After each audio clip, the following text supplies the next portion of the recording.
Welcome back, everyone. Before we step into this one, drop your biggest takeaway from tonight's story in the comments. I read every single one. And if these kinds of raw, real-life turns keep you coming back, hit that like button, subscribe, and ring the bell. Let's go. Golden light spilled from the massive crystal chandelier, turning every wine glass into a tiny prism and every face at the table into something polished and perfect. Except for Alana Pierce. She sat at the far end of the long mahogany table in a private room at Le Bernardin, the kind of place where reservations were booked months out and the bill could buy a used car. Tonight was supposed to celebrate 15 years of marriage. Instead, she watched her husband, Damon, lean back in his chair, glass raised like a trophy, and deliver the punchline that would change everything. 15 years, Damon said, voice booming with that effortless authority he perfected in boardrooms, and I'm telling you, the woman still has zero clue what she's doing between the sheets. Total disaster. He barked a laugh, the sound bouncing off the high ceiling, waiting for the table to join in. As if stripping his wife bare in front of 8 near strangers was just another clever toast. The laughter never came. A heavy, suffocating quiet dropped over the room. Someone cleared their throat. A fork scraped porcelain. A server hesitated mid-step, tray frozen. Alana felt heat climb her neck, not the flush of embarrassment, but something hotter, sharper, a white-hot fury that made her ears ring. Her fingers curled so tightly around the stem of her Chardonnay that she half expected the glass to shatter. She scanned the faces around her.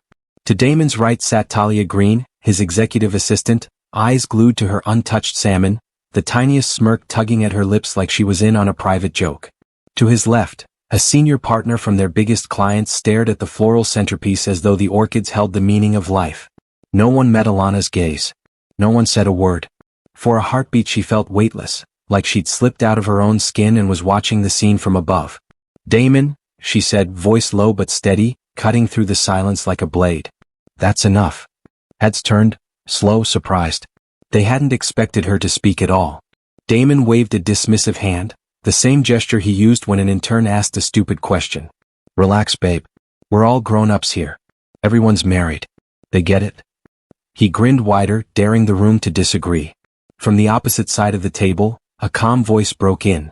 No, Lionel Hayes said simply. They don't. Alana's eyes flicked to him.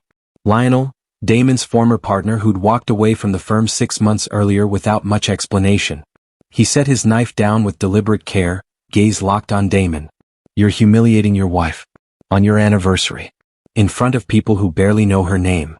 Damon's smile flickered just for a second. It's a joke, Lionel. She knows I'm kidding. Right, sweetheart. He turned to Alana, eyebrows arched, the look that always meant, play along or pay later. Before she could answer, Lionel spoke again, tone even, but edged with something unbreakable. That's not true, he said. She's incredible. The room didn't just go quiet. It froze. Damon's face drained of color. Talia's head jerked up, eyes wide. The other guests suddenly found their plates fascinating. Alana's pulse thundered in her ears. Lionel had barely spoken to her in years. They'd exchanged polite small talk at holiday parties, nothing more. He'd been married once, she thought, maybe divorced now. None of it mattered. What mattered was how those 3 words landed. Like a confession. What did you just say? Damon's voice had dropped to a dangerous whisper. Lionel didn't blink. I said she's incredible. The implication hung there, thick as smoke. Alana's stomach lurched. She had never touched Lionel. Never even thought about it. But to everyone at that table, the sentence sounded like intimate knowledge.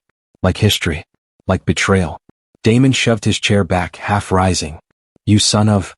I think we should leave, Alana said. Her own voice surprised her, clear, firm, stronger than the tremor in her chest.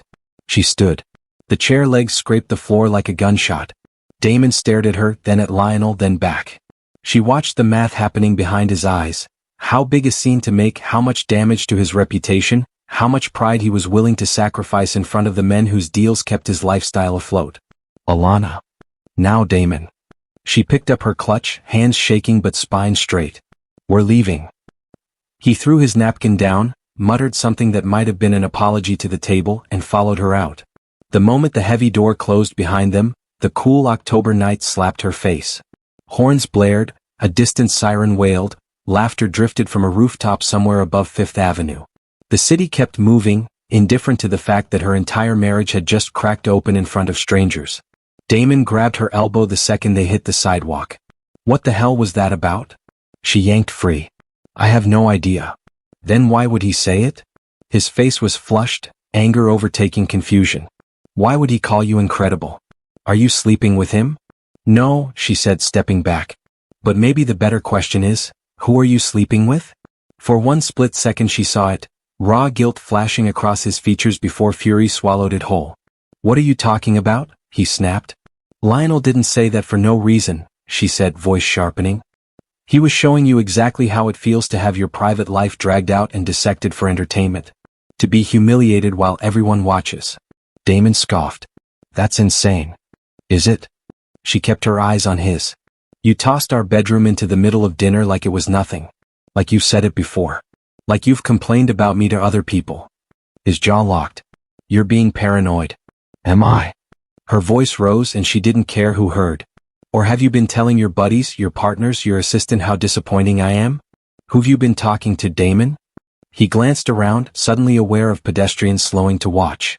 You're making a scene. You made the scene, she said, ice in every syllable. The second you decided our marriage was punchline material. A black Escalade rolled to the curb. Gerald, their driver for 8 years, stepped out, concern etching his face. Mrs. Pierce? Everything okay? Not yet, she said. But it will be. She slid into the back seat all the way to the opposite door. Damon climbed in after her and slammed it shut. The car eased into traffic, gliding uptown toward their Upper East Side apartment in heavy silence. Alana stared out the tinted window at the city sliding past, dog walkers, couples holding hands, a young woman laughing into her phone against a brightly lit storefront. Normal lives. Quiet lives. Lives that weren't imploding in the back of a luxury SUV. When they reached the apartment, Damon went straight to his study and closed the door.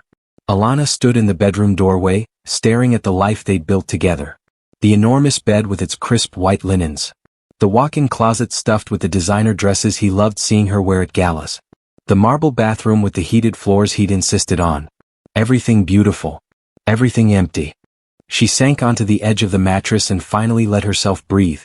Then she pulled out her phone and called the one person who'd never once judged her. Kim, she said when Kimberly picked up. How was the big anniversary dinner? Kimberly's voice was bright, then instantly softened. Alana? What's wrong? I need you to come over, Alana said. And I need the name of the best divorce lawyer you know. A beat of silence. Then, I'm on my way. 30 minutes. When the call ended, Alana looked around the room one more time. 15 years of playing the perfect wife. 15 years of hosting, smiling, supporting. 15 years with a man who thought it was funny to tear her apart in public. And maybe, probably, 15 years of being cheated on. The thought should have crushed her. Instead it lit something fierce and final inside her chest. No more. She stood, walked into the closet and pulled out the largest suitcase she owned. With calm, deliberate movements she began to pack. She stood, walked into the closet and pulled out the largest suitcase she owned. With calm, deliberate movements she began to pack. A few silk blouses that made her feel powerful rather than decorative. The dark jeans she'd worn on quiet mornings before Damon woke. Underwear, sensible bras, the soft cashmere sweater she loved but he'd always called too plain. Her favorite black pumps, the ones that clicked with authority on marble floors, and the worn leather flats she could actually run in if she ever needed to escape again. She didn't know where she was going tonight, only that she couldn't spend another hour under this roof pretending the chandelier-lit humiliation hadn't happened. The zipper rasped shut just as Damon appeared in the doorway, tie loosened, sleeves rolled, looking more like a man who'd lost a negotiation than a husband who'd just blown up his marriage. What are you doing? His voice carried that familiar edge of disbelief, as though her leaving was the most unreasonable thing he'd ever witnessed. Packing, Alana said simply, lifting the suitcase off the bench. You're overreacting. He stepped closer, palms up like he was calming a spooked animal. Come on. It was a stupid joke. Too much wine. You know how these dinners get. She met his eyes without flinching. It wasn't a joke. And we both know you've said versions of it before, to your friends, to your partners, probably to her. She nodded toward the invisible presence of Talia that seemed to fill the room anyway. Damon's jaw tightened. I told you I was kidding. You told a table of people that your wife is terrible in bed. On our anniversary. While your assistant sat there smiling like she'd won something. Alana's voice stayed level but every word carried weight. That wasn't kidding. That was cruelty. And I'm done pretending it's acceptable. She started past him, suitcase wheels whispering against the hardwood. Damon's hand shot out, closing around her forearm, not hard enough to bruise but firm enough to stop her. Alana, don't do this. Don't walk out over one bad night. We can fix it. Therapy. A weekend away. Whatever you want. She looked down at his fingers, then slowly back up at his face. Let go of me. He hesitated, searching her expression for the version of her that always softened first. That woman wasn't there anymore. His grip loosened. His hand fell away. Alana walked down the long hallway, past the gallery of black and white photos he'd insisted on hanging, candid shots of them looking happy at galas, vacations, charity balls. She didn't glance at a single one. In the lobby, Gerald was still waiting, cap in hand, concern etched deeper than usual. Mrs. Pierce? I need a ride to the Lowell, please. Of course. He took the suitcase without another question, though his eyes flicked to the building above them as if measuring how much had just broken. As the Escalade pulled away from the curb, Alana looked up at their floor-to-ceiling windows glowing against the night sky. For 15 years those lights had meant home. Tonight they looked like a stage set she was finally walking off. Tears pricked, hot and insistent. She let one slide down her cheek, then another. But she didn't sob. Not yet. She needed to save that for when she was alone, when the adrenaline faded and the full weight settled. The Lowell's lobby was hushed and elegant. Dark wood, soft gold lighting, the faint scent of tuberose. The concierge didn't blink at the late arrival or the red silk gown. Within minutes Alana was in a suite on the 14th floor. Cream walls, heavy drapes, a king bed that suddenly felt enormous for one person. She kicked off her heels, poured a glass of water from the minibar, and sat on the edge of the mattress in the same dress she'd worn to her own destruction. The room was beautiful in the most anonymous way possible. No memories. No history. Just clean linens and quiet. When the knock came, she opened the door to find Kimberly standing there in yoga pants and an oversized Columbia hoodie, hair in a messy topknot, clutching a bottle of Malbec and a paper bag that smelled faintly of garlic bread. Kimberly didn't say hello. She simply stepped inside, set the wine on the desk, and pulled Alana into a fierce hug. Okay, she said against Alana's hair. Tell me every single thing. Alana did. She told her about the chandelier turning Damon's cruelty into something almost beautiful. About the silence that followed his joke. About Lionel's calm, devastating, she's incredible. About the guilt that flickered across Damon's face on the sidewalk. About the way he'd grabbed her arm twice tonight like he still had the right. Kimberly listened without interrupting, pouring wine into the hotel's water glasses because neither of them cared about propriety anymore. When Alana finished, Kimberly exhaled long and slow. So let me make sure I've got this straight. Your husband announces to a table of his most important business contacts that you suck in bed. His ex-partner calls him out by basically implying you're amazing in bed. You've never touched Lionel. Ever. And now you're sitting here in a hotel room because you think, maybe no, that Damon's been having an affair. With Talia, Alana whispered. 3 years working for him. Always available. Always traveling with him. Always the last one in the office when he works late. I trusted him. I trusted her. Kimberly's expression darkened. Always available, she repeated softly. That's not a job description. That's a warning sign you didn't want to see. Alana stared into her wine. I saw pieces. I just rearranged them into something innocent. Silence stretched between them, broken only by the low hum of the city 30 feet below. Finally Kimberly reached for her phone. My cousin Valerie is a shark. Family law, high net worth divorces. She once took a hedge fund guy apart so thoroughly he had to sell his Hamptons house to pay her fees. I'm texting her now. Alana's throat tightened. It's really happening. It's already happened, Kimberly said gently. The only question is whether you let him keep pretending it hasn't. The phone buzzed almost immediately. Kimberly read the reply then looked up. She can see you tomorrow at 2. Her office is downtown. Bring every financial document you can get your hands on between now and then. Alana nodded, numb and electric at the same time. Kimberly poured more wine. You're going to be okay, you know? I don't feel okay. You don't have to yet. Kimberly reached over and squeezed her hand. But you will. Because tonight you finally stopped pretending. And that's the hardest part over. Alana let out a shaky breath that was half laugh, half sob. 15 years. 15 years of lessons, Kimberly corrected. Not wasted. Just tuition paid in full. They sat like that for a long time, wine glasses in hand, city lights glittering beyond the window like scattered diamonds. Alana cried quietly. Kimberly stayed. And somewhere in the small hours between exhaustion and dawn, Alana felt the first faint stirrings of something she hadn't felt in years. Space. Space to breathe. Space to decide. Space to become someone new. The next morning she woke with a headache that pounded behind her eyes and a clarity that felt almost surgical. She ordered coffee and a plain croissant from room service, forced down what she could, then opened the hotel notepad to a fresh page. Each bullet felt like a brick in a new foundation.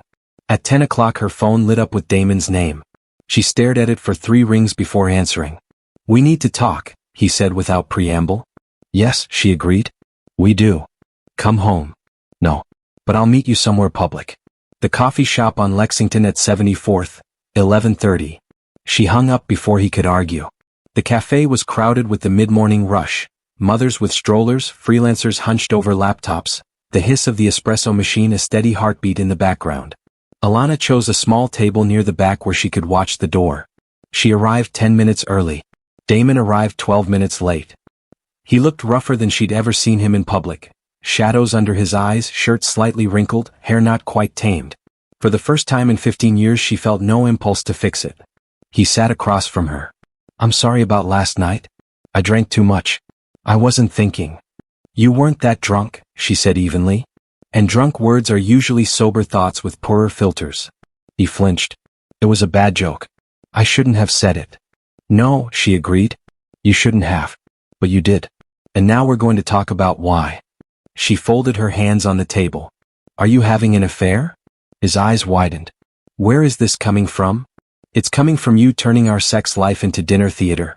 It's coming from Lionel's comment.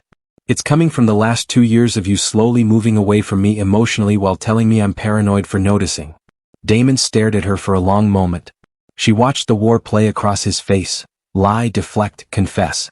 Finally he exhaled. "Yes," he said. The word landed like a stone in still water. Alana had braced for it, but hearing it still stole her breath. "With who? Does it matter?" "Yes, it matters." He looked away then back. "Talia." 2 syllables that explained every late night, every business trip, every time he'd come home smelling faintly of another woman's perfume and called it conference stress. How long? 2 years. 2 years. The math hurt in places she hadn't known could still hurt. "Why?" she asked quietly. He shrugged, a small, careless gesture that snapped something final inside her. "Because you're predictable, Alana. Controlled. Perfect. Talia spontaneous. Fun. She makes me feel alive." The words should have shattered her. Instead they settled into place like the last piece of a puzzle she'd been refusing to complete. "This isn't about me being boring," she said. "This is about you needing constant excitement.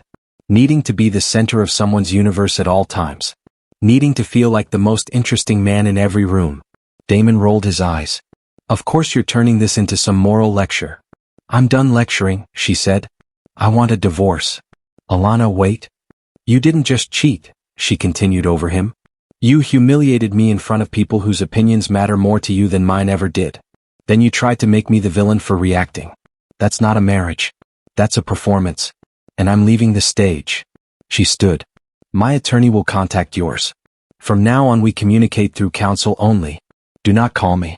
Do not come to the hotel." He stared up at her, mouth slightly open. "You're making a mistake." "No," she said softly. "The mistake was 15 years ago. I'm correcting it now." She walked out of the coffee shop without looking back, the bell above the door chiming like the end of an act. She walked out of the coffee shop without looking back, the bell above the door chiming like the end of an act. The November air bit at her cheeks as she stepped onto Lexington Avenue. She pulled her coat tighter and started walking, aimless at first, then purposeful. She needed to move. Needed the rhythm of her boots on the sidewalk to drown out the echo of Damon's confession still ringing in her ears. 2 years. 2 years of late-night texts she'd never seen. 2 years of business trips where the team always seemed to include one particular member. 2 years of her asking, "Is everything okay?" and him answering, "Just work stress, babe," while he was already halfway out the door emotionally. She ended up at the bank on Madison, the one where they kept the household account she'd always assumed was joint in more than name. The teller recognized her immediately, Mrs. Pierce, the polite woman who never asked questions. Alana opened a new personal checking account in under 20 minutes. No joint access. No secondary cards. Just her name, her ID, her signature. When the teller asked if she wanted to transfer funds, Alana hesitated only a second before moving half of whatever was liquid into the new account. Not enough to trigger alarms, just enough to breathe. She left with a temporary debit card, a starter checkbook, and the strangest sensation: control.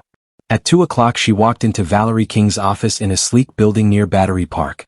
Floor-to-ceiling windows looked out over the harbor. The space smelled faintly of coffee and expensive leather. Valerie herself was in her early 50s, silver hair in a low chignon, navy suit sharp enough to cut glass. She didn't waste time on small talk. "Tell me everything," she said, pen already moving across a yellow legal pad. Alana did.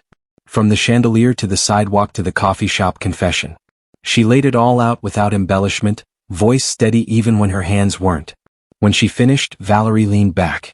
"Prenup." Alana exhaled. "Signed when I was 23. No independent counsel. Damon's lawyer drafted it. I was in love. I trusted him." Valerie's expression didn't change, but something sharpened behind her eyes.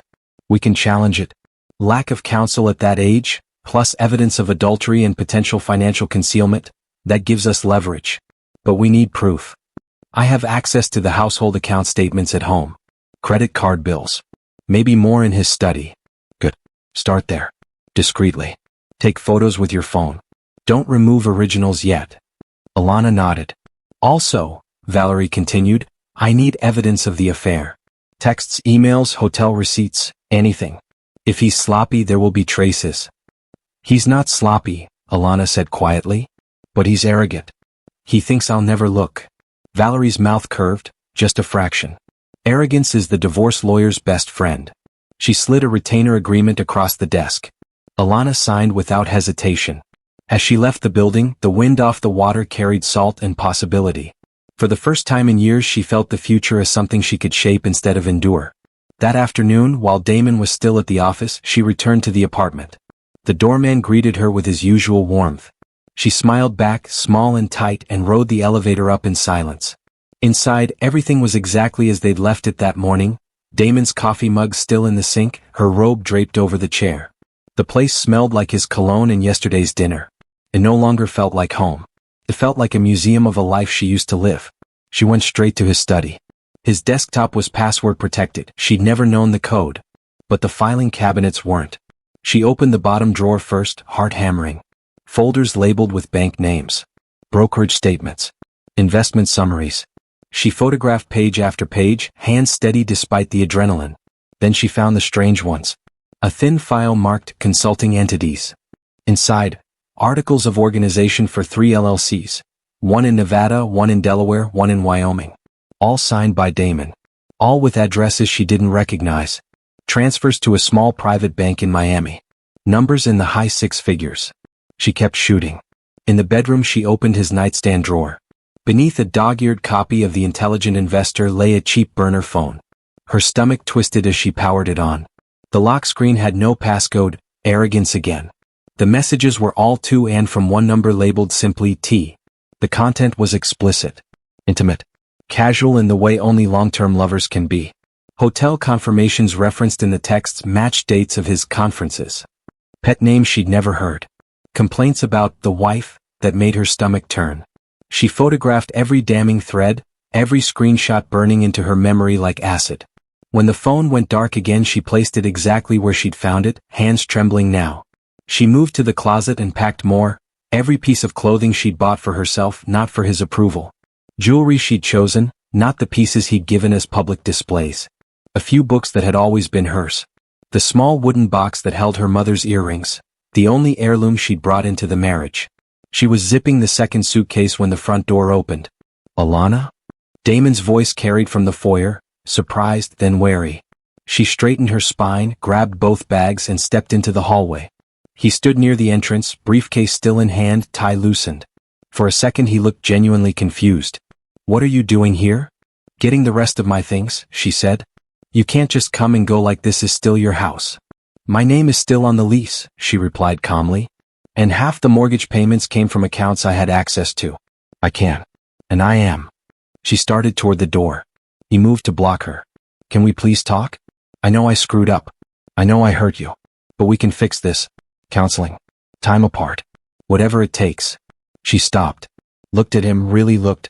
You had a 2-year affair with your assistant. You humiliated me in front of your most important business contacts. You've been moving money into shell companies I never knew existed. There is nothing left to fix. His face hardened. If you push this divorce. You'll what? She asked quietly. Fight me with the prenup you made me sign when I was barely old enough to drink? Threaten me with lawyers? Go ahead. I have my own now. She stepped around him. His hand closed on her arm again, harder this time. Let go, she said, voice low and lethal. He did. Slowly. Alana walked out without another word. In the elevator she leaned against the wall, breathing hard. She had just walked away from 15 years, 2 suitcases, and the only life she'd known since her early 20s. And for the first time in a very long time she didn't feel small. She felt dangerous.